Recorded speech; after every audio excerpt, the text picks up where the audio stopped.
ایک کہاوت ضرور سنی ہوگی کہ مال مفت دل بے رحم، ایک کرسی امیدوار دو۔ جی ہاں ناظرین، یہ CBC یعنی سندھ بلڈنگ کنٹرول اتھارٹی کے ڈائریکٹر جنرل کی کرسی ہے۔ اس پر تعینات ہیں عبدالرشید سولنگی، لیکن کرسی پر بیٹھتے ہیں ان کے ہی برخوردار۔ جب افسران کی پوسٹنگ ہوتی ہے تو ان کے بچوں کی موجیں لگ جاتی ہیں۔ کرسی تو کیا، ان کی گاڑی جو سرکاری دی جاتی ہے وہ بھی ان کے حوالے کی جاتی ہے۔ آپ دیکھ سکتے ہیں کہ کرسی عبدالرشید سولنگی کی ہے، لیکن احکامات ان کے برخوردار یعنی بیٹے چلاتے ہیں۔ ٹک ٹاک بنانے اور گاڑی سرکاری استعمال کرنا کوئی بھی یہاں سندھ میں جرم نہیں ہوتا۔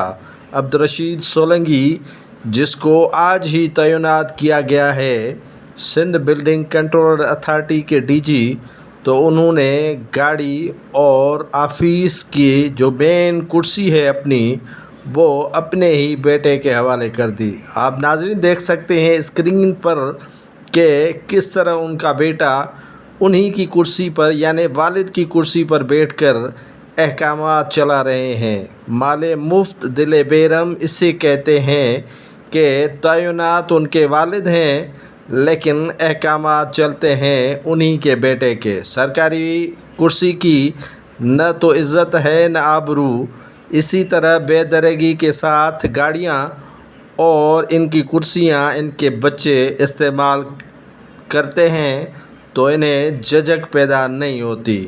سوشل میڈیا پر وائرل ہو رہی ہے یہی ویڈیو کہ CBC یعنی سندھ بلڈنگ کنٹرول اتھارٹی کے مجاز اتھارٹی عبدالرشید سولنگی نے اپنے ہی بیٹے کو کرسی اور گاڑی حوالے کر دی ہے، جو آفس میں بیٹھ کر احکامات بھی چلاتے ہیں اور آفس کے انتظامات بھی دیکھتے ہیں۔ وہ نہ افسر ہیں اور نہ ہی اس کی یہاں پر تعیناتی ہے، لیکن والد کی کرسی کو خوب استعمال کر رہا ہے اس کا ہی بیٹا۔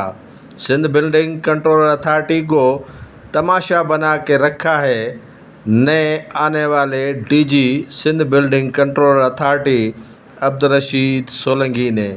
21 گریڈ کے افسر کو یہ تک خیال نہ آیا کہ ان کی کرسی کا استعمال ان کا ہی بیٹا کر رہا ہے، جو آگے چل کے ان کے لیے ہی مسائل پیدا ہو سکتے ہیں۔